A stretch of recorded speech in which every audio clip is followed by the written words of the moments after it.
entender cómo llegaste al estoicismo, ¿verdad? Entonces, muchas preguntas son,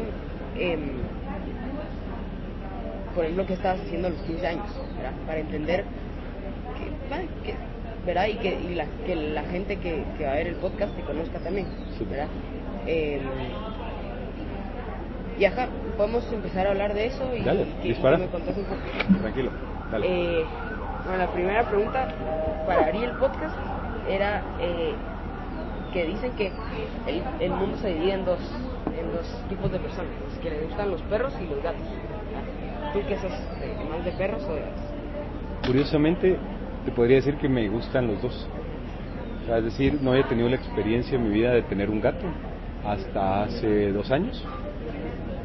Y me pareció un animal súper extraño. Siempre he tenido perros toda mi vida. De hecho, tengo varios perros. Y me pareció impresionante como el hecho de llegar y tener un gato y entender la lógica mental de un gato, que hoy ya no está, pero tuve la oportunidad de tener un gato por como 1 año y medio. Y me gustó el sentido de independencia del gato y el sentido como de ser ellos mismos. Sentía que le faltaba pero creo que lo mejor sería como tener una combinación entre ambos, porque por momentos creo que es bonito estar con el perro, pero por otros momentos es bonito estar con un gato. Entonces me quedé con la sensación de los dos. Ahora, si tuviera que escoger uno sí o sí, te diría perros, porque me gusta mucho más, pero creo que también los perros pueden educarse a lo que a uno le gusta, ¿oíste? Entonces también hay perros muy independientes y siento que eso es lo que mis perros tienen, que son muy independientes, y eso me gusta. Que eso fue lo que me gustó del gato, que el gato también. Creo que lo que no me gustó es que un día se subió mientras estaba trabajando y por alguna razón botó un vaso de agua, y luego me di cuenta que es normal de los gatos. Entonces digo yo, ok, eso es interesante, nunca lo había visto, o sea, nunca había visto ese comportamiento en un perro, que digas, bueno, se va a subir y va a botar algo a propósito. Pero bueno, quién sabe qué está en la mente de los gatos, así que sí. Yo nunca he tenido un gato. Mi abuela tiene en su patio, bueno, en su casa tiene 2 gatos, en su patio tiene más de 20. Wow. Que llegan ahí, o sea, viven ahí y se van y llegan, o sea, viven ahí pero no dentro de la casa. Pero los veo de vez en cuando. Entonces yo también de perros. Y a lo que quería llegar con esta pregunta es, no sé si has escuchado el dicho que dice que todos necesitamos un perro que nos idolatre, y un gato que nos ignore. ¿Qué opinas? No lo he escuchado, pero creo que es interesante porque tiene que ver más con la externalidad de uno como persona. Entonces yo creo que al contrario, no necesitaría ninguno de los dos. Creo que tu mayor discusión sería al contrario. Creo que el gato y el perro están adentro de uno. Sí. Y entonces tal vez lo nocivo, lo complicado sería que lo tuvieras hacia afuera, porque entonces dependerías del elogio de quién es tu perro, y entonces también dependerías del gato, ¿verdad? Y que te ponga como en tu lugar. Siento que así como cuenta la tradición,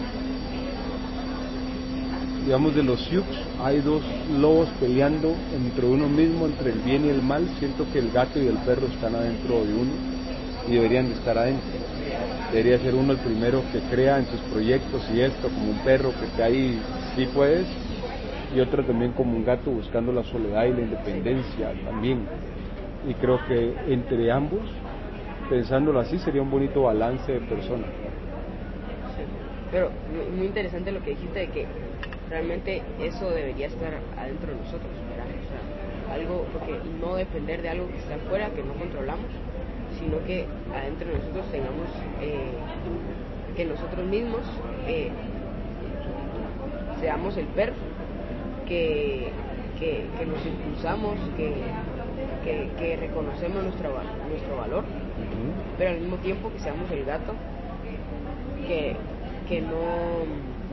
no deje que el ego nos haga pensar, que nos haga hacer que el valor nuestro sea mayor de lo que realmente es. más con el valor, que reconozcamos nuestro valor, pero que tampoco lo agrandemos mucho, ¿verdad? De acuerdo. Yo te quería preguntar para que empecemos a conocerte más. Yo tengo 15 años, probablemente la gente que vaya a ver el podcast sea también de mi misma edad, ¿verdad? Amigos míos, conocidos. A los 15 años, ¿qué pasaba por tu mente? ¿Qué estabas haciendo? Ok, a los 15 años te pudiera... Creo que uno de los grandes temas a los 15 era justamente que los gatos y los perros no están adentro. Yo creo que ese es un gran tema de la juventud, ¿no? O sea, te preocupas más por cómo te ven hacia afuera, por qué dices, tienes como más temor hacia eso. Yo creo que uno de los grandes temas que uno puede desarrollar en la juventud es precisamente cómo el gato y el perro pasan hacia adentro uno y no andan afuera y cambiando, porque pueden haber muchos perros o muchos gatos. Y entonces yo creo que el exceso de perros y el exceso de gatos también puede ser malo, porque si no, el exceso de gatos te hace que tu autoestima esté abajo y el exceso de perros te hace que te creas que lo puedes todo a una edad muy corta. Entonces te diría que yo estaba en una edad donde sí tenía mi conjunto de perros y gatos hacia afuera, donde lo que quería hacer estaba, te pudiera decir, en una etapa de mucha confusión, porque realmente como que a los 15 años todavía no estás como a los 18, 17, que estás como ya cerca de terminar y la U y esto, pero tampoco estás a los 13, a los 12 que eras un niño y que por lo menos tenías, sino que estás como tratando de entender el mundo.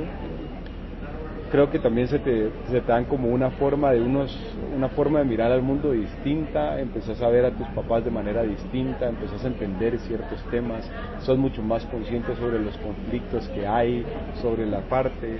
Antes podías ver una persona pobre y no entendía la magnitud de su pobreza y de repente te encontrás en que sí, y todo eso abruma. A mí en lo personal me abrumó positivamente en la mayoría de veces.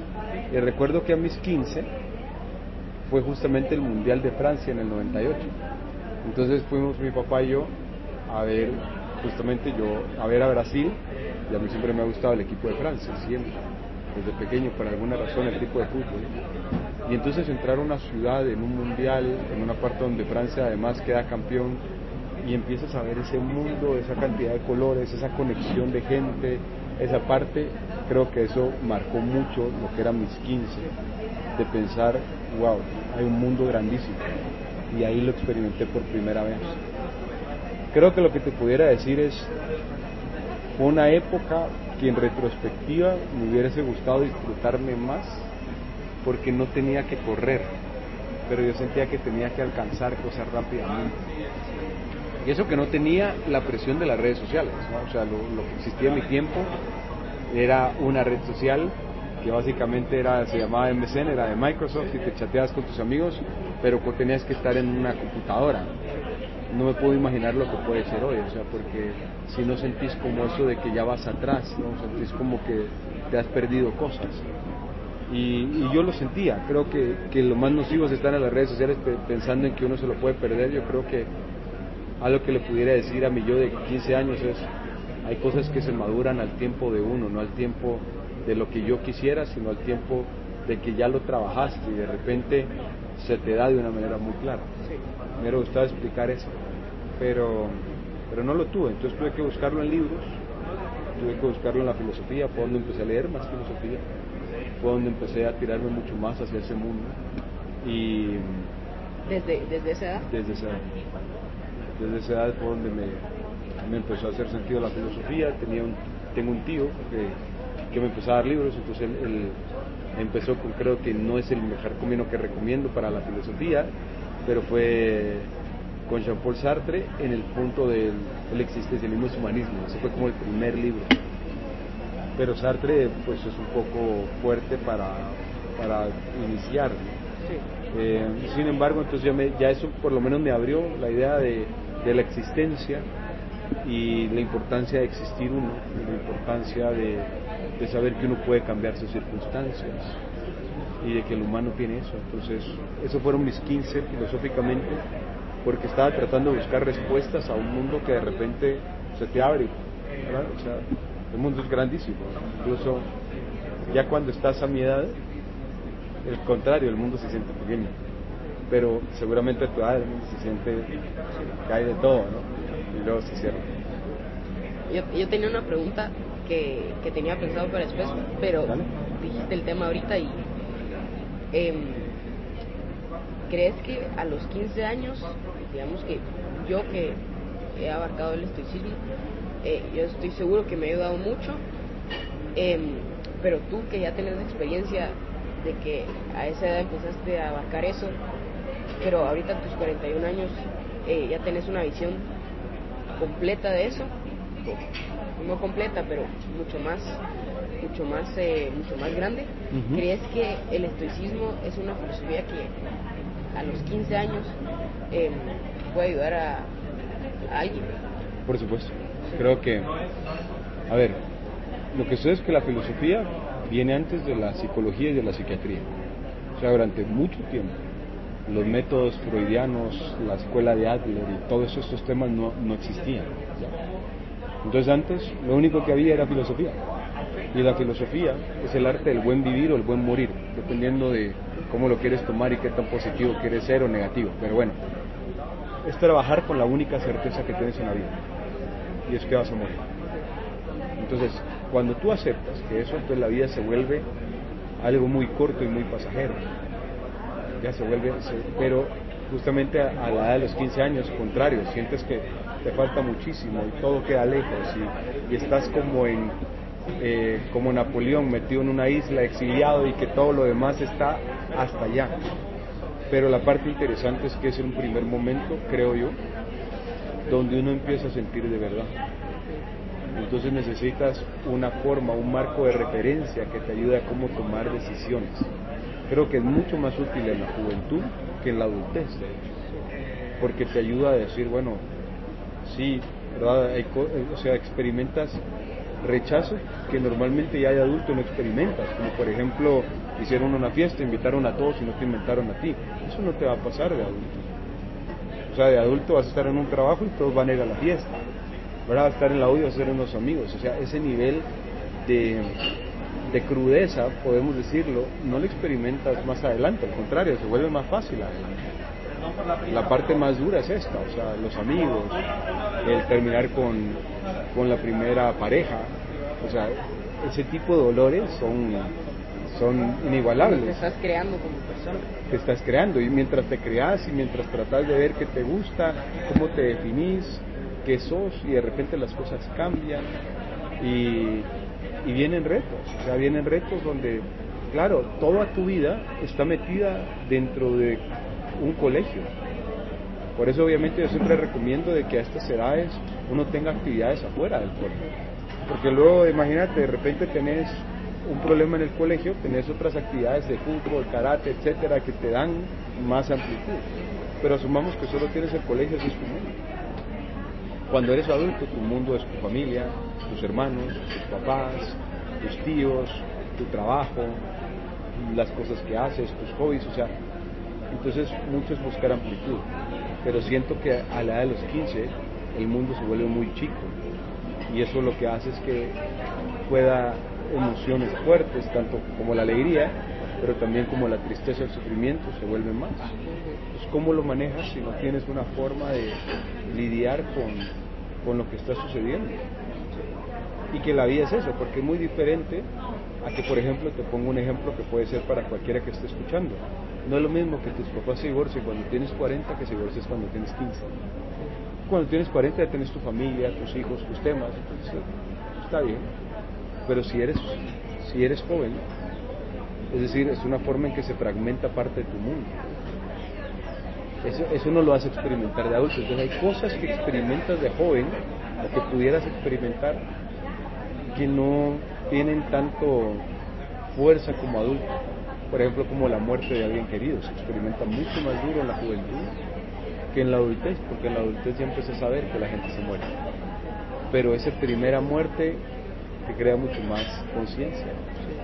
Entonces te pudiera decir, por supuesto, yo se lo recomendaría a cualquiera, y creo que tanto jóvenes son las personas más idóneas para la filosofía, que de hecho eran el público objetivo, ¿no?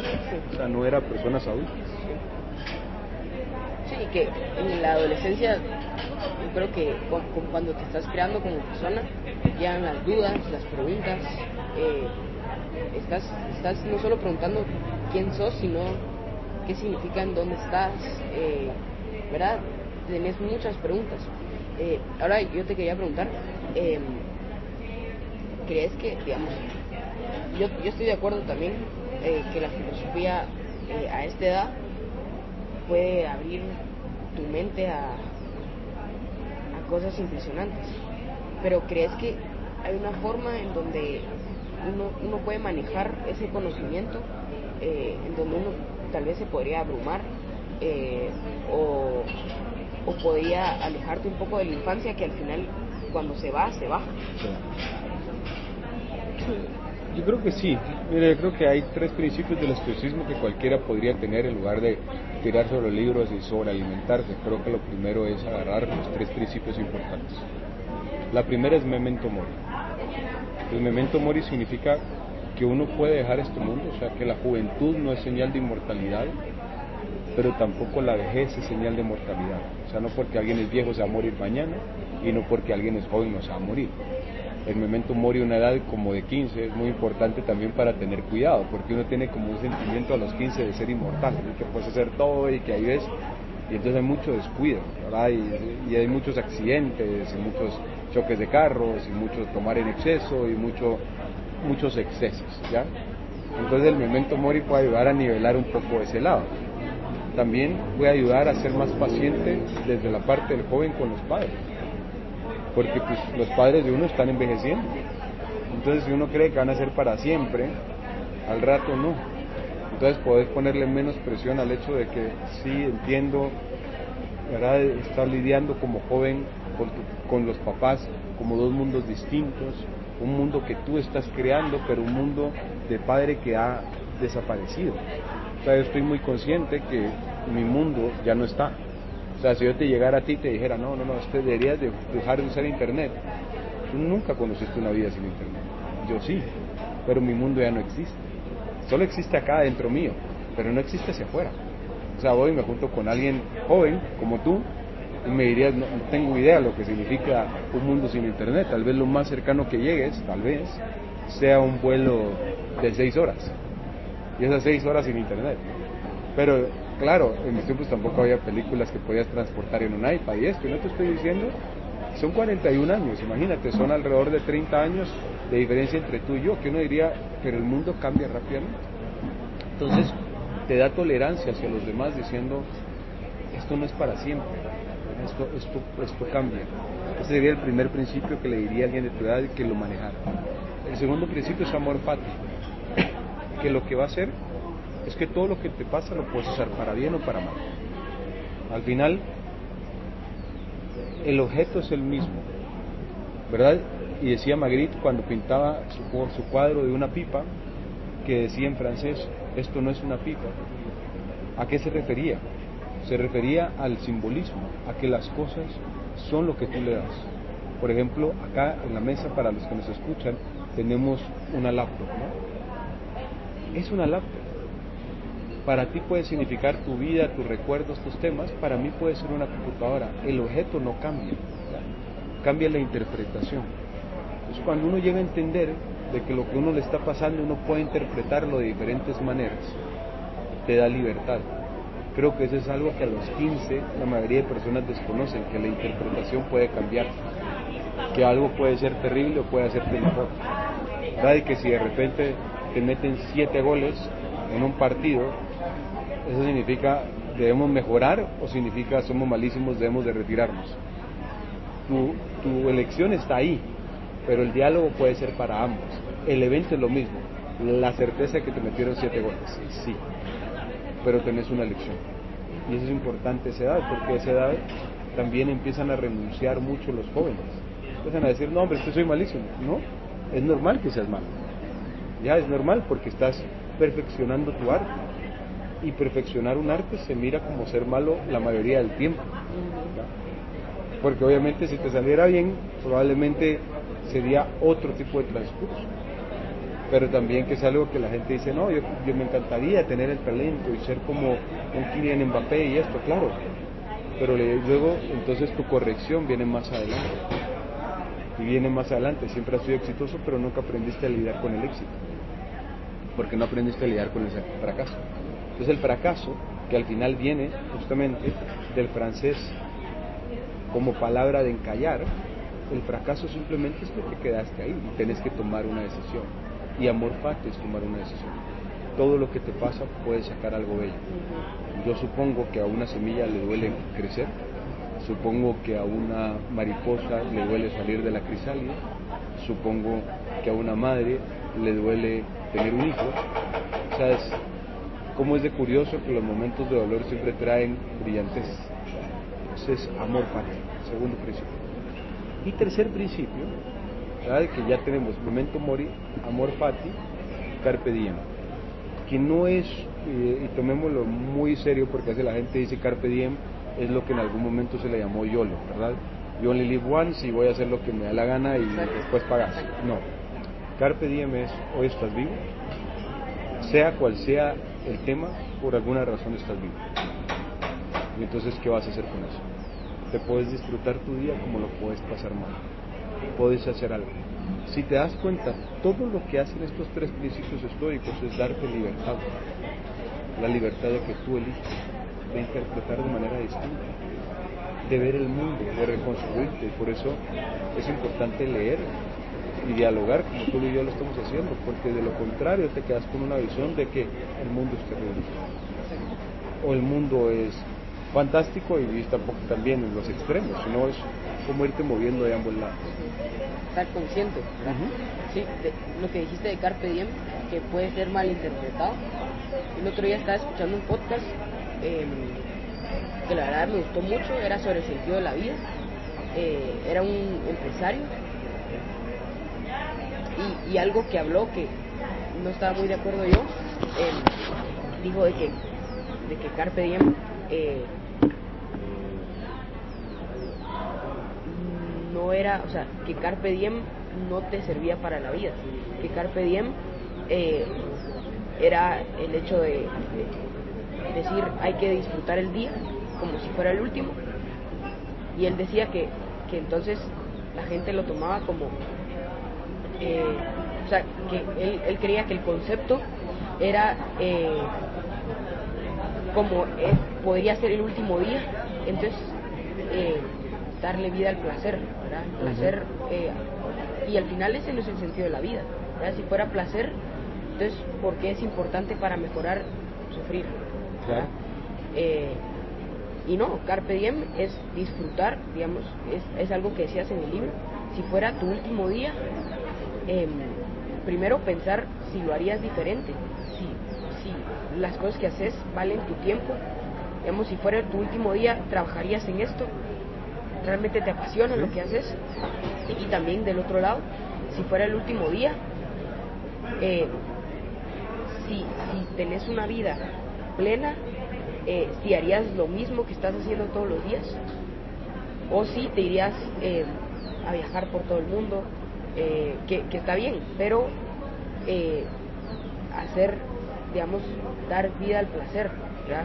Sí. No, esa no es la idea. Y ahí un tema que es importante es, de las enseñanzas budistas te dice algo muy interesante que dice: el dolor es inevitable, mas el sufrimiento es opcional. No importa cuánto quieras escapar del placer, siempre vas a encontrar dolor en la vida. Es una de las variables de la vida. O sea, no puedes. La gente está intentándolo a través de las drogas, el alcohol y todos los temas de adicciones que tenemos. Está tratando de quitar una variable que es inevitable, ya como la semilla, como el embarazo, o sea, el dolor va a existir, es normal. Seguramente, no sé si a tu tiempo no, pero a veces a uno le dolieron salir los nuevos dientes, te duele crecer, hay momentos donde esto, hay momentos que a las edades que tienen 15 uno bota mal las cosas porque de repente se estira un día a otro, o sea, hay dolor, pero parte de la moneda del crecimiento. De un lado tenés crecimiento y del otro lado tenés dolor. lo erróneo que nos han tratado de desarrollar o que hemos tratado, ¿no? Porque creo que nos han tratado hablando como colectivo, pero hemos tratado es como que el dolor puede escaparse, y no es así. O sea, es decir, vamos a ver, te lo voy a explicar de una manera más sencilla. ¿Cómo dirías que se mira un matrimonio exitoso? Amor. ¿Hasta cuándo? ¿Hasta qué punto el amor o hasta cuándo en ¿Hasta tiempo? cuándo? Ajá, ¿hasta cuándo en tiempo? ¿Amar para cuándo? Incondicional, sin esperar algo de vuelta. Y eso lo que te llevaría es a tener una relación en donde uno de los dos muere, ¿no? O sea que al final, hasta en la cosa más linda puede haber dolor. Cuando tú tomas conciencia de eso, porque a veces la gente le dice, no, tengo miedo a enamorarme y que después me duela. Claro, te va a doler, ¿ya? O sea, es decir, si estás en una relación sumamente feliz, eventualmente uno de los dos va a morir. A menos que te hagas un Romeo y Julieta de por medio, pero después de ahí alguno de los dos va a morir. Y alguno de los dos le va a doler. Pero la cuestión de la vida no es si te va a doler o no, es si valió la pena el dolor. Y eso es lo que la gente se pierde dentro de eso. Que hay dolores que tenés que vivir en la vida. ¿Verdad? Entiendo que te gusta entrenar, ¿verdad? Duele a veces. Duele que te peguen una patada, duelen los tacos, duele tener ampollas, duele estar corriendo todo el tiempo, duele. Pero vale la pena. Y a veces dolores mentales, ¿verdad? Claro. A veces hay presión, digamos, cuando uno quiere mejorar, a veces si no le salen las cosas hay frustración. Pero sí, yo creo que la disciplina, que es una de las virtudes del estoicismo, es el hecho de, en vez de recibir el dolor que es inevitable, como decís, en vez de recibir el dolor por no hacerse responsable de lo que nos toca, de lo que tenemos control, utilizar el dolor que de todas formas vamos a tener para crecer, ¿verdad? Para aprender, para mejorar.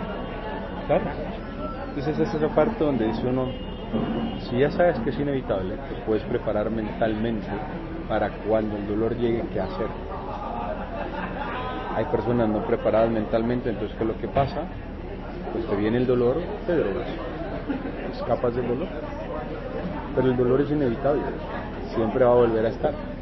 Porque a menos que, como diría Marco Aurelio, lo que está en el camino se convierte en el camino, a menos de que tú trates con tu dolor siempre va a estar. Y esto lo decía después Brené Brown, cuando escribe dentro de sus libros la parte del poder de la vulnerabilidad, y lo que decía es, a menos que tú te hagas dueño de tu historia, esto no va a mejorar.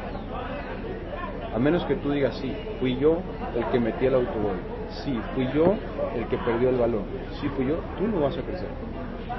Pero lo que pasa es que en la disciplina hay una palabra adentro que a la gente se le olvida, que también va con el dolor, y es responsabilidad. Entonces yo normalmente lo que le digo a las personas es, yo entiendo, no es tu culpa. Hay cosas que no son tu culpa, sobre todo a la edad tuya, mucho de lo que es tu mundo no es tu culpa. ¿Ya? O sea, porque hay mucho juego cruzado, contexto, temas, entonces son temas como juego cruzado de las personas, claro, entiendo. Sin embargo, es tu responsabilidad.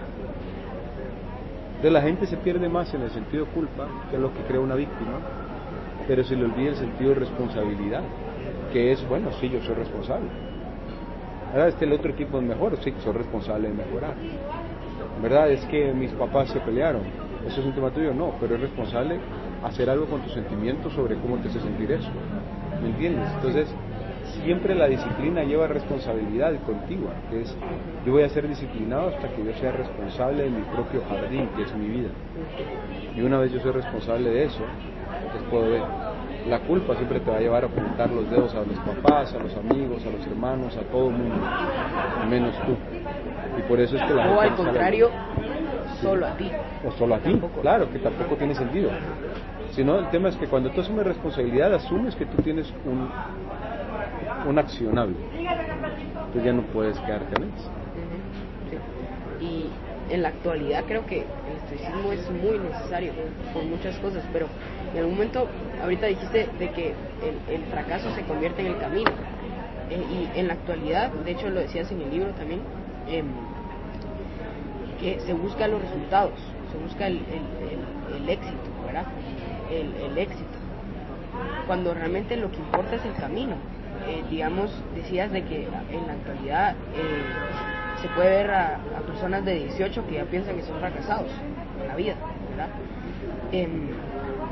Y eso es porque, digamos, en las redes sociales, digamos, lo que tú ves es superficial, ¿verdad? La información que está ahí es superficial.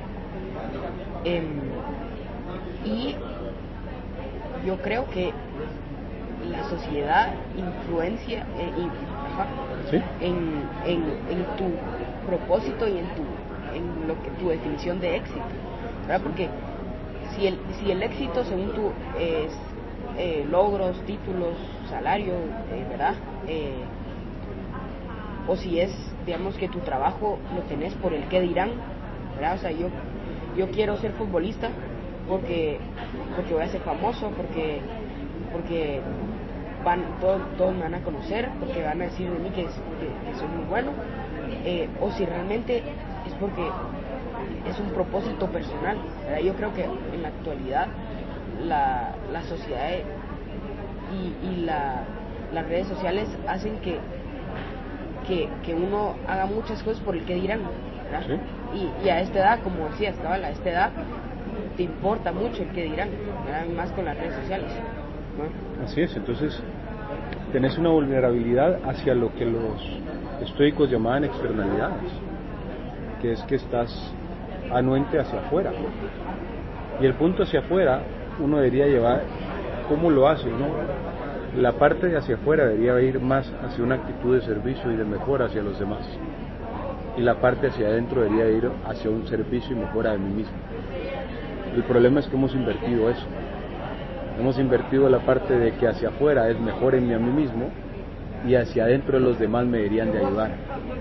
Entonces la primera parte es, por supuesto, la primera persona que se tiene que ayudar y centrar y decir es uno. Y modas van a haber, presiones van a haber, es el momento donde la mayoría de personas caen en temas como drogas, en temas complicados, en peleas, pero ¿por qué? Porque uno tiene que sentarse durante la edad que tú tienes a pensar, esto es lo que quiero o no. Ahora sí, lo que pasa es que, claro, dentro de un tema de lo que son las redes sociales, diferentes agendas de diferentes personas que están tratando de llevar lo que para ellos es importante.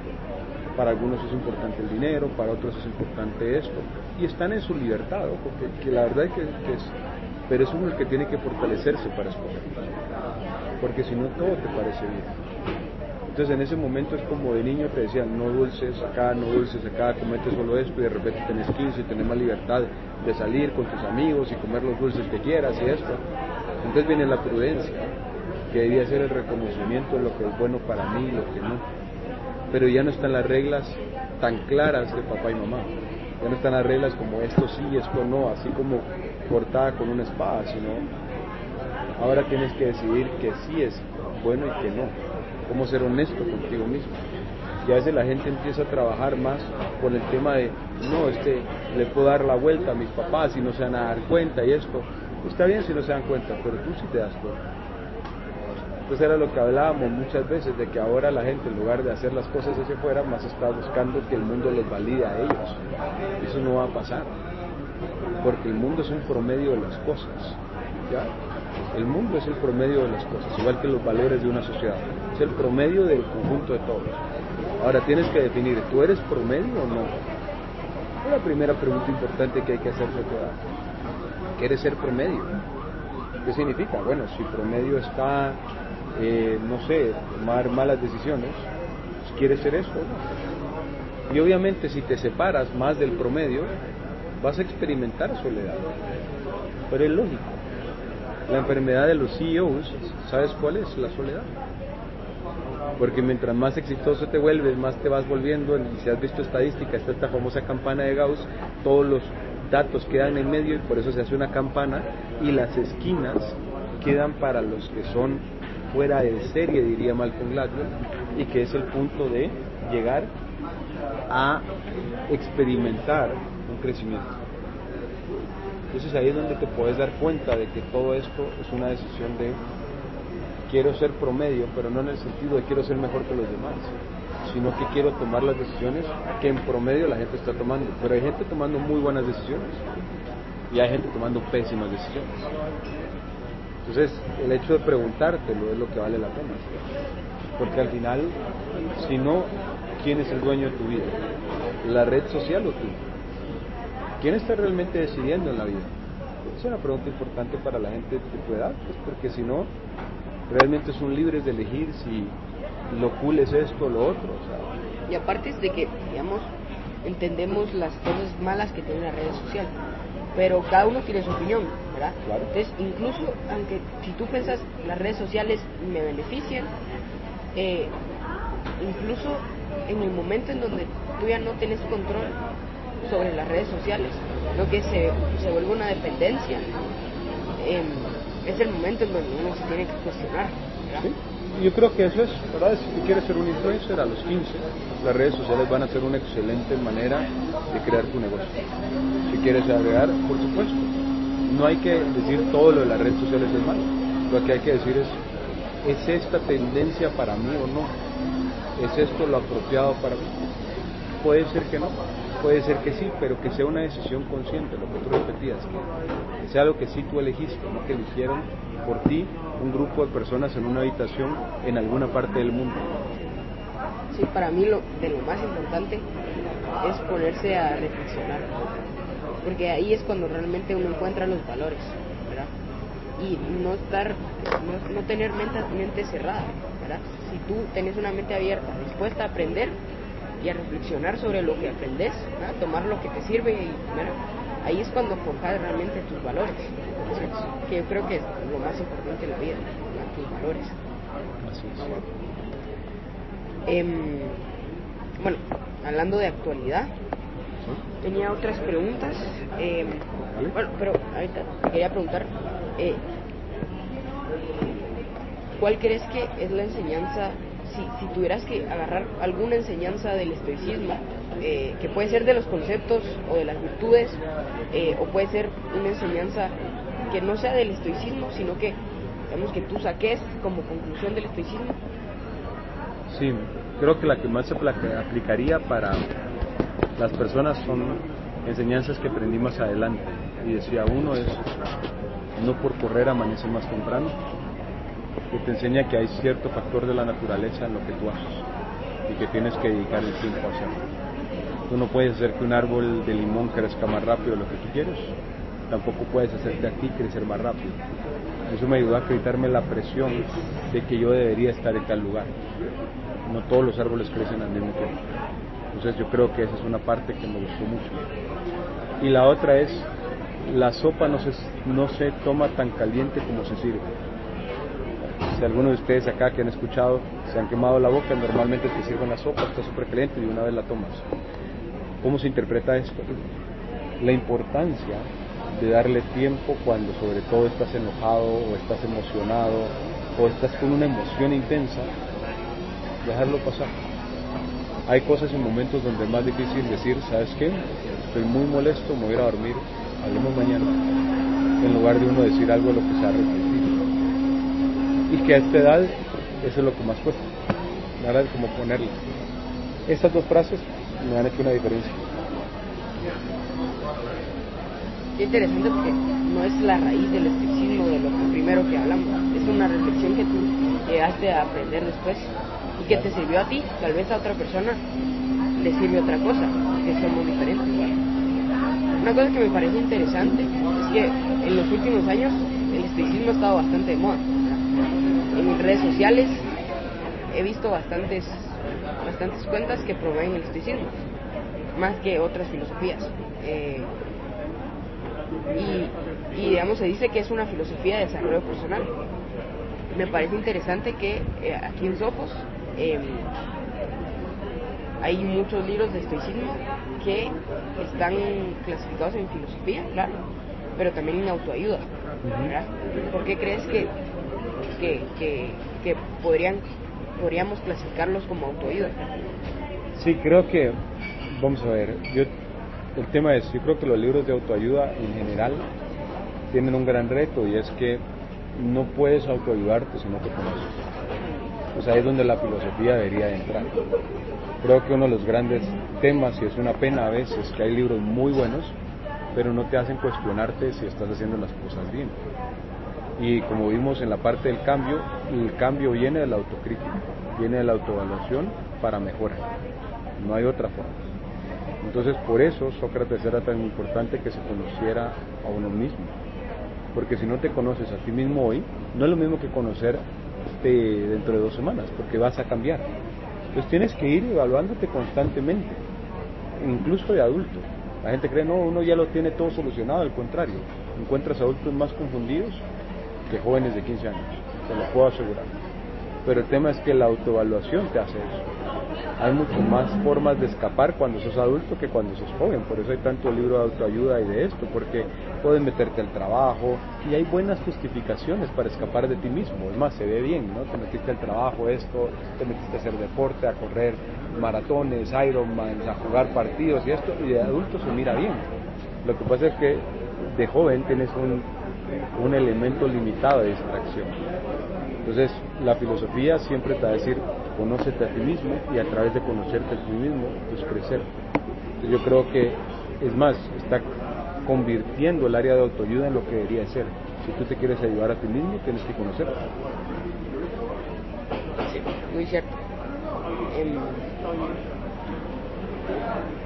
Me parece interesante, cuando investigué sobre ti,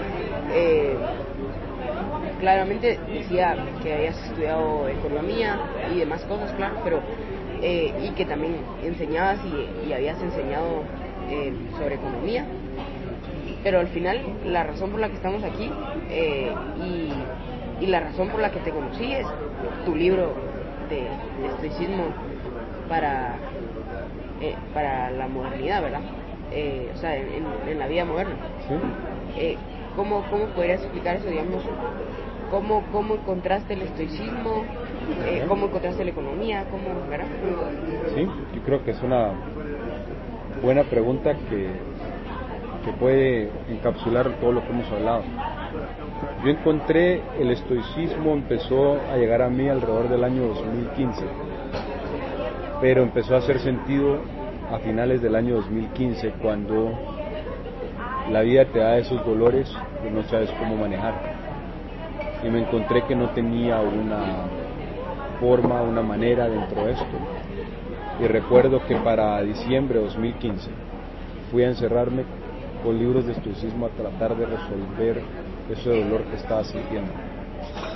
Estaba consciente, lo que hemos hablado, de que una decisión equivocada en ese momento me pudiera llevar hacia diferentes partes, porque cuando uno está dolido puede tomar decisiones ilógicas o incorrectas. Entonces, momento siempre, de nuevo, no se sirve la sopa tan caliente, no se toma tan caliente, viene a eso, a parar por un momento y decir, ¿qué está pasando? Y eso me llevó al estoicismo. O sea, no era, siempre me ha encantado la filosofía, sí, pero me llevó a agarrar el estoicismo y aplicarlo a mi vida en cada uno de los temas y a tratar de verlo. Y poco a poco fui saliendo de ese, llamémosle duelo, de ese momento oscuro, pero ese momento oscuro empezó a salir todo lo que ves como el libro, todo lo que ves como la empresa de coaching filosófico, todo lo que ves de las charlas que tenemos acá, y toda la parte nacen de ahí. Pero entonces yo recurrí al estoicismo en un momento de que todo se te desarma en tu vida, o al menos así se sintió para mí, y no sabes cómo rearmarlo, pero sabía muy claro que tenía la oportunidad de armarlo mejor. Si algo se destruye, significa que lo puedes construir mejor de lo que haya estado. Y eso fue lo que en el libro de Obstacle is the Way de Ryan Holiday es lo que dice de Alba Edison, y ahí me hizo clic. Dije yo, se le quemó la empresa, y dijo, bueno, vamos a armar otra. Se disfrutó la quemada de la empresa. Y digo yo, bueno, si ahorita esa parte de mi vida había agarrado fuego, ¿por qué no sentarse a ver, separarse y volverla a construir? y creo que eso fue lo que me hizo volverla a construir a mi criterio mucho mejor de lo que estaba. Como Steve Jobs, que lo despidieron de su propio trabajo, Así es. después empezó otra empresa y volvió a su trabajo y lo hizo aún mejor. Así es. Entonces, la persona que hoy tienes enfrente tuyo es una persona muy distinta a la persona que le pasó eso. De hecho, pudiera ser como más egoísta, engreída, más ensimismada, más esto. Pero ella no. Entonces agradezco mucho eso y agradezco mucho el estoicismo por eso. Y por eso es que he estado en el afán de llevarlo a más personas a la manera de lo posible. Para que sepan que hay en ese momento de oscuridad hay cosas que te pueden ayudar. Qué bueno hacerlo en un momento de lucidez. Pero a veces no buscamos ayuda cuando estamos bien. No sabemos cómo levantar la mano cuando estamos bien. Que está bien también hacerlo cuando estamos mal, pero hay que aprovechar los momentos buenos para mejorar. No sé si esto que estás contando sucedió en el mismo momento que hablas en el libro, pero en el libro decís que a los 29 años te diste cuenta que habías tenido éxito, digamos, estabas en el trabajo que querías, habías escrito un libro, estabas en una posición que habías soñado, pero que realmente ahí te diste cuenta del verdadero sentido del éxito. Sí. ¿Nos puedes contar un poco? Sí, lo que sucede es que a veces por lo menos lo que yo le había comprado al ¿cómo se llama? Al perro de afuera, regresando al inicio de nuestra conversación, lo que le había comprado era que el éxito eran títulos, gloria solo para ti. Y entonces ahí empezó. De hecho, empezó a los 29 y luego ya hasta los 33 fue donde ya todo implosionó. Pero ¿cuál es el punto? Estaba viviendo para las glorias, para que la gente me viera a mí. Y lo que me cambió es la actitud de servicio. Esto que te decía que es convertir, no todo el mundo debe ver a mí como cómo yo ayudo a los demás. Y entonces ya cuando cambias eso, la vida cambia. Pero al principio es servirte tú antes que los demás. Y te reconozco que para esos tiempos mi nivel de egoísmo era muy alto. Porque todo era para mí, incluso la forma de escribir era para mí, ¿verdad? Entonces simplemente me estaba volviendo en un círculo que incluso yo me convertí en mi propio perro que me alababa a mí mismo, ¿ya? Sin gatos, porque el gran problema de tener éxitos consecutivos en la vida es que los gatos no aparecen, no hay nadie que te diga lo está haciendo mal, y eso te da un tema como de invencibilidad, o sea, nadie te puede vencer, nadie te puede derrotar porque todo te sale, ¿ya? O sea, y ese es tal vez el tema donde yo digo necesitaba, pero la vida te da la oportunidad de cambiar y nada de esto existiría si no hubiera pasado eso. Entonces ayudó un montón a evaluar, eso era lo que yo quería de la vida. El ego y la humildad en el éxito. Uh-huh. Entiendo que sos una persona bastante cristiana, ¿verdad? Sí.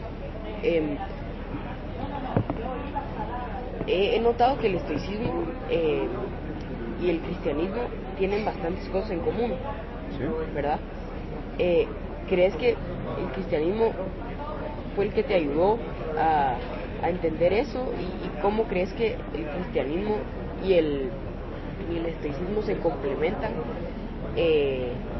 Porque, digamos, alguien me había dicho que él creía que el estoicismo, como era de desarrollo personal, era una filosofía egoísta, ¿verdad? Y me puse a pensar sobre lo que había leído y todo, incluyendo tu libro, en donde hablas mucho del servicio al prójimo, ¿Sí? ¿verdad? Del propósito y eso, de la relación con el prójimo. Entonces, no sé si nos podrías contar un poco cómo complementaste el cristianismo y el estoicismo. ¿Sí? Sí. La parte más importante dentro de esto es, vamos a ver, para mí la vinculación viene justamente de la experiencia que tengo desde la parte espiritual. Y yo siempre trato de diferenciar lo que es la parte religiosa de la espiritual, porque la gente cree que es dentro de eso, no, al contrario, es la relación que tú tienes con la parte cristiana, que es con Jesús. Y entonces es muy diferente a lo que la gente empieza a denominar la iglesia y los temas, ¿no? O sea, la relación con Jesús es uno a uno, y así empezó. Entonces el punto es, ok, si agarras los evangelios, empiezas a ver cómo Jesús lidió con las cosas, te empiezas a dar cuenta que lo lidió mucho con amor, con paciencia, con tranquilidad, con una humildad impresionante y valores que el estoicismo ya empieza, por supuesto, a desarrollar. Pero el punto más importante es que cuando ve uno el sacrificio de Jesús, las decisiones que toma, la paciencia con la que los discípulos se equivocan una y otra vez, y a pesar de que les enseña y se ve como que está contra el tiempo porque ya viene la crucifixión y se equivocan, e incluso antes de la crucifixión siguen haciendo errores, y tiene mucha paciencia, te hace ver también eso contigo mismo. Pero más importante es que el hombre que lo podía todo decidía no hacerlo, y eso es muy valioso para el estoicismo, y a mí me ayudó, porque el tema es en esos momentos donde te vuelves muy crítico, que tú decías contigo mismo, te vuelves, el punto es, el perdón es una forma de humildad. Cuando tú perdonas a alguien es cuando aceptas que tú también puedes ser perdonado, que tú también cometes errores. Entonces te vuelves humilde. Lo que pasa muchas veces cuando uno tiene 15 es que se vuelve como el que todo lo sabe, ¿no? Y entonces agarra a los papás y es crítico con los papás y dentro de esto, creyendo que todo lo sabe. Pero el perdón así de la misma manera es porque de ninguna manera tampoco lo sabías y no lo sabes. Y muchos de nosotros no lo sabemos. Entonces lo que más me ayudó del cristianismo es aceptar, sobre todo porque lo que me hacía falta era humildad. Entonces la parte cristiana me ayudó a encontrar ese camino de humildad. Porque sí, a veces uno tiene la virtud de haberse rodeado de personas inteligentes, de haber tenido oportunidades de educación, que te hacen creer que la vida es lineal, que si yo hago A, entonces va a pasar B. Y entonces cuando no pasa B, o al contrario de A, te regresas a menos A, y la vida está dando esto, se vuelve un problema complejo de cómo lidiarlo.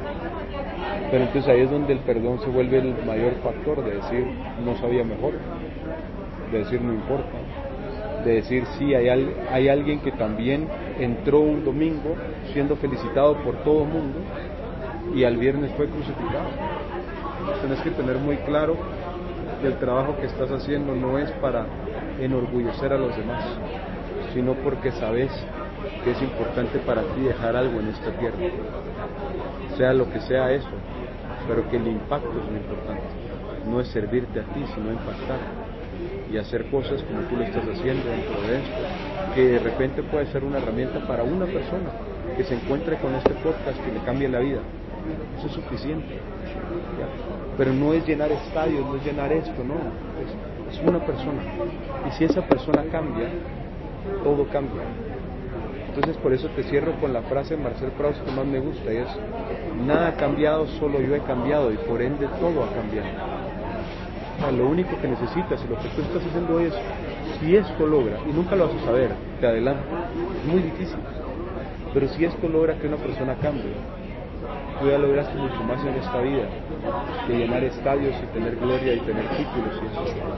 Y eso creo que es el mensaje que el cristianismo me hizo conectar con el estoicismo. Muchas gracias, Mauricio. Con mucho gusto. Con esto cerramos.